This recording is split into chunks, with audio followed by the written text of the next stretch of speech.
Eto na mga kadonatics! Oh, siguro napanood nyo na itong video na to. Pero may mga detalye tayong pag-uusapan. Exciting, nakakapangamba, at any kind of adjectives, mixed feelings tayo sa video na to. Kasi,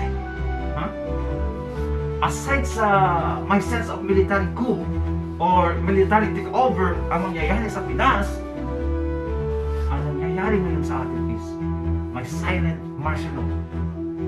Totoo yan, may silent martial law. Hindi lang na-declare, pero yung ginagawa ng mga congressman, it's a sense of martial law. Kaya si PRRD yung tawag ko sa niya, president pa rin. Para sa akin, ito yung gagawin niya. Kasi mukhang napunod na sila. In 2 years kasi, puro na lang kabuluhan ang nangyari sa bansa. Sa administrasyong BBM. Walang magandang nangyari. Promise. Let's watch the video. There's a silent martial law in the Philippines. Yeah, correct. Yan. Ang tao ngayon wala nang mapuntahan. Tama. Kasi kay July ka. Biro mo, there was an order at a certain point yung the other night. Attorney Zulaika. Dadalhin siya sa correctional institution. Kung natuloy nalagay siya, saan siya magtakbo? Hindi magagalaw itong Supreme Court kasi separation of powers. Lalo na Malacanang kasi tambalos-los bata niya. Tama. So itong tao walang matakbuhan. Yan ang sinabi ko. Kawawa. There is a fractured governance. Nabali lang, hindi lang na-sprain. There is a fractured in the governance sa ating Pilipinas ngayon.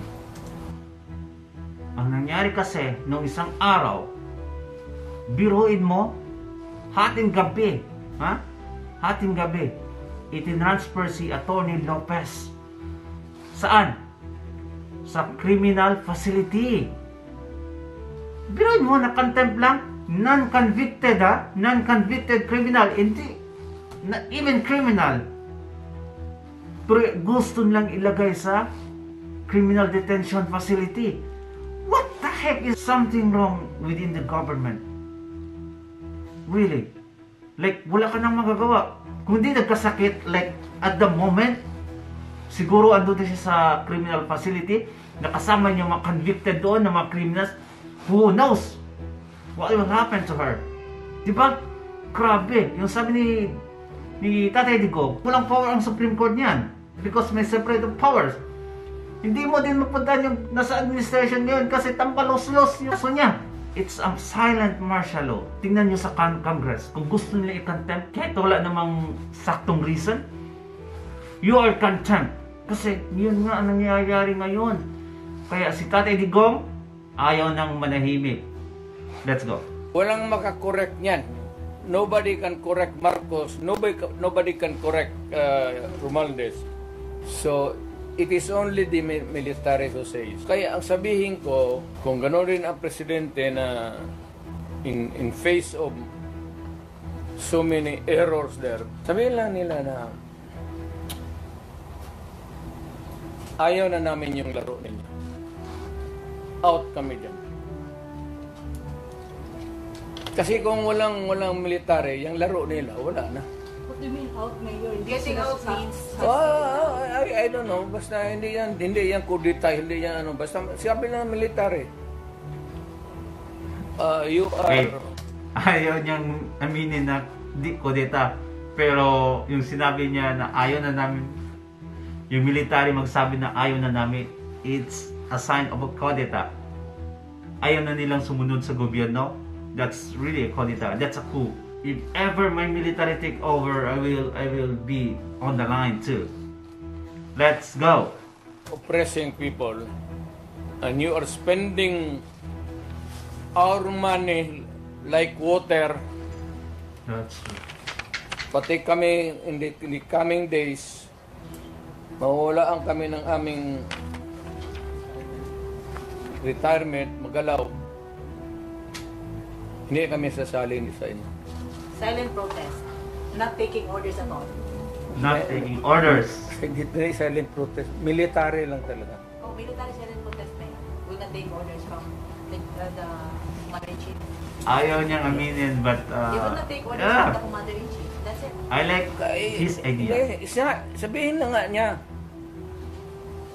Sir, wag mo kaming isali. Pati kami, ang mga asawa ko nagtrabaho sa gobyerno, nakataya. Tingnan mo na yung pera. Grabe. Kinuha ninyo sa GSIS, PhilHealth, 89. Ito doon sa House survey. Pinagbili nila, saan itong pera? 25 tons of gold reserves natin sold amounting to 129 billion. Grabe kalaki. Grabe. Grabe kalaki. At least sa Congress, kung may resolution, tapos i-bill that would correspond with it, there's such an explanation of how the money is going to be spent. Pero ito, paano ito ngayon? Sila lang nakaalam nito. Grabe, no? Tapos gusto niyang... Yung Maharlika, sila lang nakaalam nito. Walang participation ng people dyan, pati ito. So, saan itong 25 tons? Alam ba ng military yan? Mayroon akong suggestion sa military. Tapos, gusto nilang imbestigahan ang confidential. Confidential. It means, confidential nga. Di pwedeng malaman. Pero ginigipit nila yung OVP dahil sa confidential fund na 125 million.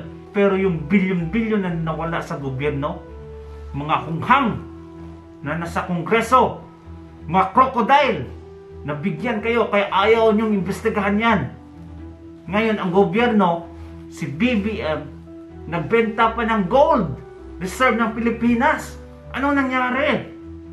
129 billion. Hindi ma-explain. Wala man lang pasabi na ganito ang nangyari. Ito yung... Ay! Reset. Sorry. Let's go. Pero, hindi ko muna bitawan dito. After I shall have talked to the military, mapunta man ako ng Maynila, Yan. I'll be frank with them, ilagdag ko yung baraha, pareho rin dito, pero much more, dalhin ko yung mga tao na ganito ang nangyari sa pera natin, pati itong gold reserve natin. Oh. Ilan na ba ang Kawawa ang dollar taong bayan. 129 billion? So may plano kayo ngayon na puntahan ng 25 tons?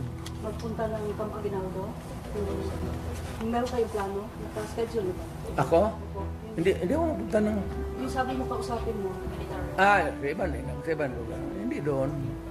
Pero hindi rin tago. Yung freewheeling discussion. Para sabihin nila nagaplano ka ng kudita o rebellion. Ayaw ko yan eh. Kasi naging presidente nga ako. But you are optimistic na the military will talk or Ayaw ko rin kung yung gusto lang. Yung kita ko na who share my same. Kasi Okay, ako hindi naman nag-agitate talaga. Kasi hindi natin alam saan punta yung pera natin. pero wala pang schedule ngayon. Wala ako, malapit na. I don't know kailangan walis. Would you have an appointment with the General Program about this and talk man-to-man about this issue sa kanya? The general, Program. it's useless. It's useless. He cannot talk for himself. so ibang general sir? Hindi rin. Dito ako sa baba. Might as well talk to the lieutenant colonels. The ground command- Colonels, lieutenant colonels, and major and down. the ground commanders yung Marami ba think nagpapayagan Maloya kayo? will check me, Contract? Ha? Sa mga mababang posisyon, marami bang nagpapahiwatig ngayon, pero takot lang sila because sa chain of command. Gusto sorte. Totoo. You know, to the military, of course there is the military. Takot ang mga military discipline. ngayon. But if you can talk, if it is really to the interest of your country, Ama, why should you not? yeah. It Why is should for you the be afraid? military itself to check sa kanila if they are still loyal to the Constitution. Alam mo yung protector of the Constitution, that's a very... What does it mean to them and what does it mean to tayong mga tao? Bigay ko sa lahat sa kanila ang options. Alam nila that they are serving under a commander-in-chief who is a drug addict, na huwag nilang bulahin ang Pilipino na hindi alam nila yan. And they can always check it out with the Presidential Security Command. Bahala sila. Kanilang trabaho yan eh. Protector of the Constitution. How do you protect the Constitution? So if we protect the Constitution by saying that we will protect a drug addict for president for another 4 years, well and good. Yun ang gusto ninyo. Yun ang masunod. We are invoking sa military na ang tao kami nagtatanong the right to be informed about the money Tama. that has been spent since then, and BBM. the right of redress of grievance kung nawala na. Asa na yung pera? Kagaya nito. Tapos may PhilHealth pa. Nawala yung budget. Contribution namin ito sa individual eh. Kayo, walang hindi sa PhilHealth. Tanungin ko kasi ngayon, saan yung pera ninyo ngayon? Ito ang naiwan na lang is out of the 89 billion, Grabe. 29 na lang. Nawala. So yung nawala. ang nawala nito, tanong ninyo saan yung pera ngayon? Saan yan? Saan ang pera niyan? Ayuda. Ay, nakakagalit talaga. Grabe. Hindi thousand, hindi million yung pinag-usapan natin dito, kundi billion. Billion. Pero yung mainstream media, nung nakita nilang video na to, yung pinalabas nila, yung military takeover lang, yung coup, yung rejoining the government, yun lang yung binalita nila. Pero yung minention na gold reserve, tsaka yung PhilHealth na billion-billion nung nawala din, wala talaga, hindi pinalabas sa mainstream media. Bakit kaya? Napinabang kaya ang ating mga medias? Bakit ayaw pag-usapan sa Kongreso? Bakit ayaw imbestigahan? Bakit ang balos-los ang nasa ang speaker doon? Mamimigay lang yan tag 1 milyon kada hearing. Bigyan, okay. Igipit natin yung mga Duterte. Every hearing may 1 million kayo. Billion naman yung kita. Diba? We have the right to ask the question. Go on.